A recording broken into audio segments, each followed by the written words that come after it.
saber do senhor o que o senhor, tipo assim, esperava desse time. Tipo assim, a gente estava anos sem jogar Libertadores, tá? Tipo assim, era uma esperança para a torcida essa Libertadores esse ano, Copa do Brasil, conseguimos chegar às oitavas de final, pode ser que consigamos também chegar nas quartas de final, mas o senhor acha, como torcedor, tá? Como torcedor, que eu sei que o senhor também que esse é o time ideal que teria que ser montado de fato para uma Libertadores depois de anos que a gente não joga? O senhor acha que, tipo assim, poderia ter se reforçado melhor, ou mas devido às condições do clube, esse é o time ideal? O que o senhor acha quanto a isso? É o time que, tipo assim, é o que dá no momento, ou poderia fazer uma coisa melhor, poderia ter feito um plano melhor para essa temporada? Até em questão do Roger também. A questão do Roger. O Roger seria o ideal para pegar o Fluminense depois de anos voltando na Libertadores?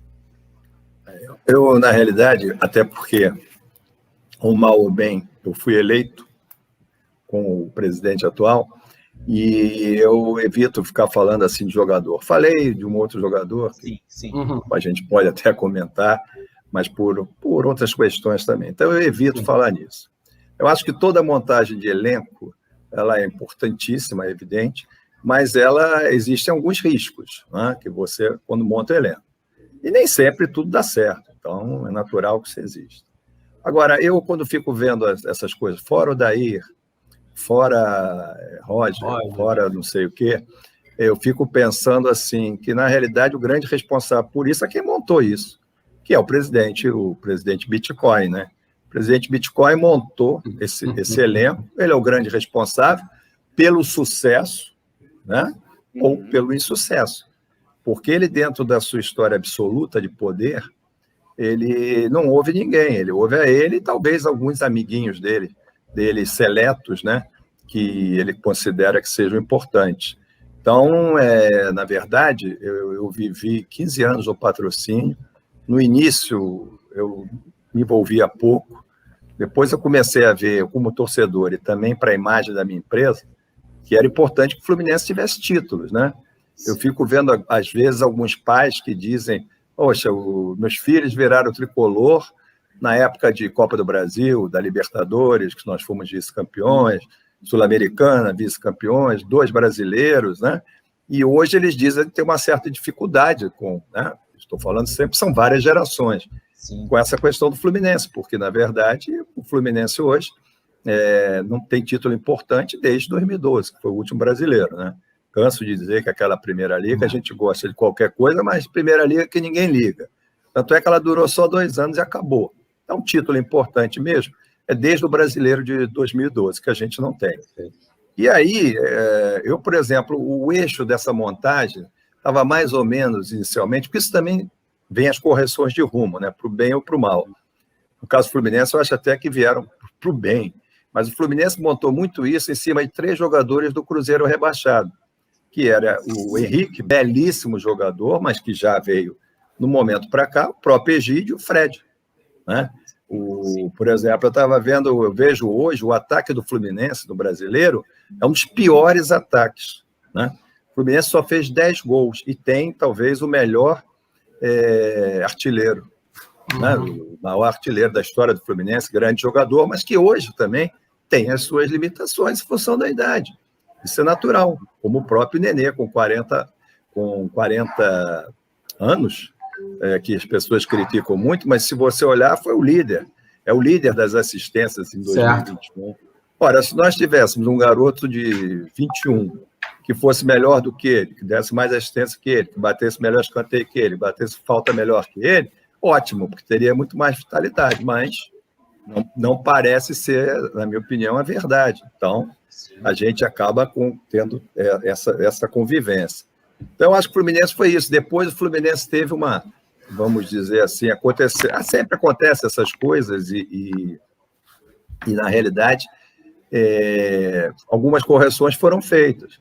Quando veio esse pacote de reforço, todo mundo ficou muito feliz, eu escrevi dizendo que eu não via nesses reforços, nenhum nome que fosse nome para ser titular do Fluminense. Para compor o elenco, maravilha. Eu acho que para compor o elenco, não há dúvida, mas para serem os caras decisivos, né, Por exemplo, o Manuel foi bem, errou num jogo, mas, por exemplo, vai ser titular no lugar do Nino? O Casares vai ser? Não sei, acho que não. Fred e Bobadilha, o próprio Abel Fernandes. Então, são jogadores que, para compor elenco, eu acho assim, importante. Mas não vem como aquela cereja do bolo que vai resolver o problema. Sim. Por exemplo, você vê agora a contratação desse rapaz, do Nonato, né? Ele vem do Inter. Entrando várias perguntas aqui sobre ele. O Inter está atrás do Fluminense no Campeonato Brasileiro. Ele era titular lá? Eu acho que não, né? Um time que está... Então, esse tipo de política me parece que não é ideal. Mas aí vem o comportamento do presidente, que ele se acha o máximo que entende futebol como nunca, como poucos entendem, quando na realidade a experiência que ele tem no futebol do Fluminense, na minha opinião, foi muito ruim, como vice-presidente, entendeu? Com os técnicos que ele escolheu. Eu acho o Roger, por exemplo, uma excelente figura humana. Fui eu que trouxe, ajudando o Fluminense, o Roger. Fomos campeões com um gol dele. É um cara de um caráter assim maravilhoso. Agora, se você disser, seria a minha opção trazê-lo como técnico, eu já vi aí que ficam falando do Oswaldo, né, que as pessoas adoram falar isso, quando o Oswaldo, como a saída do Diniz, eu já disse, foi uma coisa que eu, de alguma forma, fiz uma pressão maior, né, porque eu vi o Fluminense numa situação que talvez fôssemos rebaixados, estávamos com 16, 16º lugar quando nós chegamos, e o Fluminense, quando ele saiu, estávamos em 18º. Situação a mesma que aconteceu no Atlético Paranaense. O Diniz é um bom técnico? Acho que sim, ele vai ser um bom técnico. Mas ele também era uma pessoa meio arrogante, tipo o próprio, aqui, estamos falando de futebol, né? Como eu vejo, por exemplo, o Rogério Ceni. Você está entendendo? E futebol, eu acho que para um técnico são importantes as conquistas. É claro que um técnico... o técnico tem que passar, né? Tem que começar o trabalho, né? E tem que ir avançando. Né? Quem não avança, evidentemente, fica no caminho. Senão ninguém já nasce pronto. Você está entendendo? Mas, na realidade, um clube como o Fluminense, um time como o Fluminense, você tem que tentar buscar os melhores. Com todo respeito aos técnicos que o Mário preferia lá atrás, Drubis e outros que estão em atividade, que eu não quero ficar citando o nome.